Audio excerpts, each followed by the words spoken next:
Now I want to tell you about chromosomes. जैसे मैंने आगे की वीडियो में बताया था कि कोई भी सेल होता है, सेल के अंदर क्या होता है, न्यूक्लियस होता है। उसके आसपास और क्या होता है, अलग अलग ऑर्गेनल्स होते हैं। उसके अंदर न्यूक्लियस होता है, न्यूक्लियस के अंदर न्यूक्लियोलस होता है, और न्यूक्लियोलस के अंदर एक क्रोमोसोम, नॉर्मली क्रोमोसोम होता है, बराबर। लेकिन क्रोमोसोम क्या है, यहाँ पर हम सीखेंगे कि thread like structure which are formed by condensation by chromatin during cell division are called chromosomes. They referred as a hereditary vehicles. Yes, chromosome क्या होता है कि एक छोटा सा, मतलब धागे जितना, धागे का भी एकदम छोटा सा भाग, वैसा ही दिखने वाला एक पर्टिकुलर द्रव्य है जो कैसे बनता है, condensation of chromatin. Chromatin one type of protein और एमिनो एसिड से बनता है, ठीक है। तो प्रोटीन एमिनो एसिड्स का जो जब भी कंडेंसेशन होता है ड्यूरिंग सेल डिवीजन, जब भी सेल डिवीजन का होता है, आपको पता है कि जब भी कोई सजीव का निर्माण होता है, जब भी कोई लिविंग प्रॉपर्टी का निर्माण होता है, तो उसका जो फर्स्ट सेल होता है, उस फर्स्ट सेल को हम जाइगोट बोलते हैं, ठीक है। तो वो फर्स्ट सेल में से बार बार सेल डिवीजन से एक अलग अलग ऑर्गन्स बनते हैं।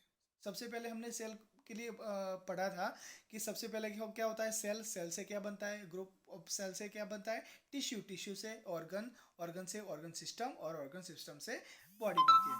तो लेकिन इसी तरह से जब भी सेल डिवीजन होता है तो उस टाइम एक क्रोमेटिन का कंडेंसेशन होता है, तब क्रोमोसोम हमको मिलता है। और क्रोमोसोम नॉर्मली किस तरह से हम यूज़ कर सकते हैं, क्रोमोसोम नॉर्मली हेरिडिटरी व्हीकल्स कहलाते हैं। क्रोमोसोम क्या कहलाते हैं, हेरिडिटरी व्हीकल। मतलब मैंने जब आपको बताया था कि आपके जो लक्षण है, आपके जो पीढ़ी दर पीढ़ी अगर उतर रहे हैं, वो ट्रांसफर हो रहे हैं, आपके माता पिता के जो एबिलिटीज़ है, जो लक्षण है, वो आप में ट्रांसफर हो रहा है, तो उसके लिए कौन जिम्मेदार है, वो है क्रोमोसोम, ठीक है।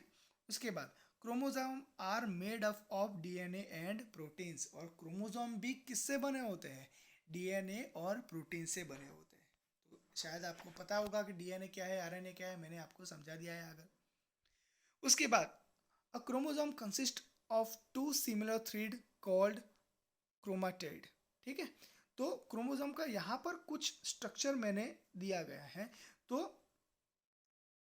कुछ इस तरह से क्रोमोसोम हमको दिखता है।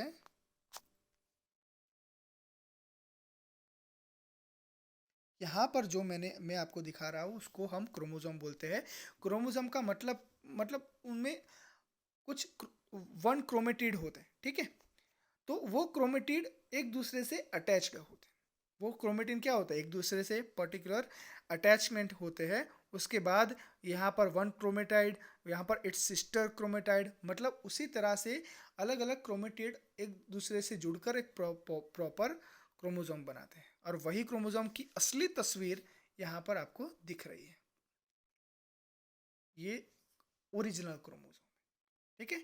दिख रहा है ना, यही, इसी से आपकी ज़िंदगी चलती है, इसी से आप क्या बनना चाहते हो, आप क्या बनोगे, ये क्रोमोसोम की देन है, ठीक है। यहाँ पर बहुत सारी इन्फॉर्मेशन छुपी हुई है, लेकिन उसको निकालना, उस इन्फॉर्मेशन को निकालना बहुत ही असंभव है, ठीक है। उसके बाद यहाँ पर हम बात करेंगे कि क्रोमोसोम नंबर, हमारे सेल के अंदर क्रोमोसोम नंबर्स कितने होते हैं, हमारे बॉडी के अंदर क्रोमोसोम नंबर कितने होते हैं। तो chromosome number is fixed for each species. हर जाति में क्रोमोसोम नंबर फिक्स्ड होते हैं। अगर किसी भी क्रोमोसोम नंबर में थोड़ी सी भी गलती हो गई तो यहाँ पर बिल्कुल उसकी जाति बदल जाती है, उसकी स्पीसीज बदल जाती है। कैसे, मैं आपको समझाता हूँ। It's in most organisms there occur in homologous pair, ठीक है। जो नॉर्मली जो मोस्ट ऑफली ऑर्गेनिजम्स होते हैं, तो ऑर्गेनिजम्स के अंदर वो एक पेयर में ही क्रोमोसोम्स दिखने लगते हैं। In each pair one chromosome belong to father parent while other belongs to mother parent. आपको पता है कि उस क्रोमोसोम का नाम दिया गया है। अगर आप लड़के हो तो आप में कौन से क्रोमोसोम कौन से प्रकार के क्रोमोसोम आए होंगे? एक आपके फादर का क्रोमोसोम आया होगा और एक आपकी मदर का क्रोमोसोम आएगा। ठीक है, नॉर्मली ये दोनों का क्रोमोसोम मिला के हमारी स्पीसीज बनती है। ठीक है, जिसमें से एक फादर पेरेंट का होता है, एक और मदर पेरेंट का होता है। ठीक है, presence in two sets of chromosome it's called diploid. ठीक है, तो presence of two sets of chromosome उसको क्या बोलते हैं हम? डिप्लॉइड। और डिप्लॉइड कितना होता है? इन ह्यूमन की बात करें, हर स्पीसीज में क्रोमोसोम की संख्या अलग अलग होती है। तो इन ह्यूमन हम बात करेंगे तो कितनी होती है ह्यूमन में? 46। ठीक है, 2n से मल्टीप्लाई करेंगे मतलब 46। और normally n is equal to कितना हुआ? तो 23। ठीक है, वो हमेशा क्रोमोसोम जोड़ियों में हमें देखने को मिलते हैं। ठीक है, यहाँ पर कुछ तस्वीरें आपको क्रोमोसोम की बताई गई है। यहाँ पर क्रोमोसोम के बारे में कुछ और कहना चाहता हूँ कि हमने आगे पढ़ा कि chromosome number is fixed for each species. Her species के लिए क्रोमोसोम नंबर फिक्स होता है। आप में भी, मुझ में भी, सारे के सारे जो मनुष्य है, सारे के सारे जो नॉर्मल इंसान है, उसमें क्रोमोसोम फिक्स ही होता है। कितना होता है? 46। कितना होता है? 46। सोचो सोचो, अगर ये क्रोमोसोम 46 से इन मतलब फ्लुएंटली इनफ्लक्स 47 हो जाए तो क्या होगा?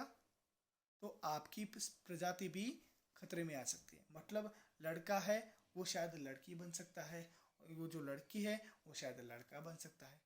जैसे आपको पता होगा कि लड़का लड़की कैसे बनता है। ठीक है, आपने कहीं पर देखा भी होगा। कुछ हरकतें किसी किसी में ऐसी होती है कि जो लड़की जैसी हरकतें करती हो, और कुछ हरकतें लड़कियों की भी ऐसी होती है जो लड़के जैसी हरकतें होती है। आपको पता है कि वर्ल्ड में एक लड़की है, एक गर्ल है जिसको दाढ़ी आती है, जिसको बियर्ड आती है। और कुछ लड़के ऐसे हैं जिसको अब तक बियर्ड नहीं आई। मतलब जितनी उम्र में बियर्ड आनी चाहिए उनको उतने अब अभी तक नहीं आई। तो कुछ ऐसे लक्षण में कुछ बदलाव आ जाता है जब भी क्रोमोसोम की संख्या में थोड़ा सा फेरफार होता है। ठीक है, ओके।